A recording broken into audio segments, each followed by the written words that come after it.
Hello Internet, welcome to a new week and the release of a new coffee. Today it is a washed Red Bourbon from the Karambi washing station in Rwanda, and it tastes darn delicious.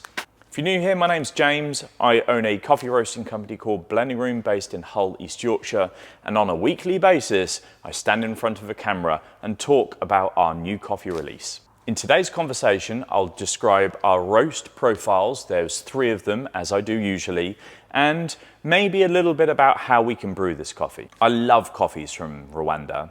What they have is sweetness and acidity. And it was those 2 qualities that I was trying to access as I planned out the roast profile for this coffee. As you'll see on the screen now, there were 3 batches, and I chose 3 separate times. This is so that I can do some degree of exploration on which time, temperature, post first crack development time has that best representation of this coffee's flavor character. And the one that I preferred was the slightly longer roast profile with a short first crack development time. The reason being is that it helps balance the acidity somewhat, yet still presents the lovely fruit characters that this coffee displays. So going forward, what I'll be doing is using that slightly longer roast time with a short first crack development time to do exactly as I said, present sweetness, texture, and the fruit characteristics of the cup. The consequence of that roast profile will be in how you should brew this coffee. I feel very strongly that a filter coffee is exactly where you need to be.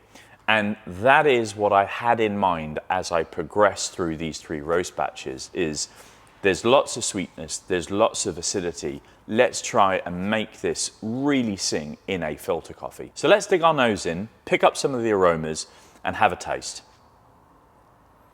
On the nose, what you'll note is a chocolate character plus this impending brown sugar sweetness. It's really delightful, so sweet on the nose. Let's see if that transfers into the cup. Which it absolutely does. There's oodles of sweetness. There are some plum, so that sweet, delightful Victoria plum, stone fruit. There is a really beautiful, sparkling pink grapefruit type of acidity. Imagine a grapefruit sliced in half with some muscovado sugar poured on the top, digging your spoon in when that grapefruit's really ripe. It is really, really delightful. There's also a little tickle of chocolate in there too, but that falls in the background. It's more brown sugar and grapefruit.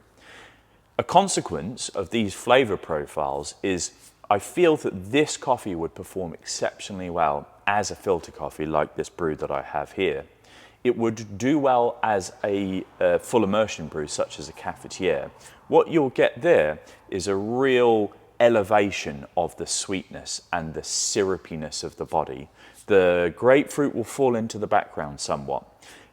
As espresso, what you'll find is the pink grapefruit is the leading or dominant factor. That will really sparkle on your palate. And because the coffee is quite light roasted, pretty light roasted, what you might need to do is just grind the beans a little finer just to be able to aid your extraction. This week I'm going to try and keep this video short and sweet. So let's recap. This is a washed Red Bourbon from the Karambi washing station in Rwanda. The coffees were grown around 1600 meters above sea level. The roast coloration is extremely light, as was last week. It has a very strong preference based on its flavor profiling for filter coffee first, followed by a full immersion cafetiere brew where you'll get lots of the brown sugar sweetness. And for you guys who drink espresso, just try and grind your beans a touch finer so that you can aid extraction through the light coloration of the roast. Anyway, I hope that you've enjoyed this video. I hope to see you again next week when I'll be releasing another brand new coffee. Until next time, have a great week.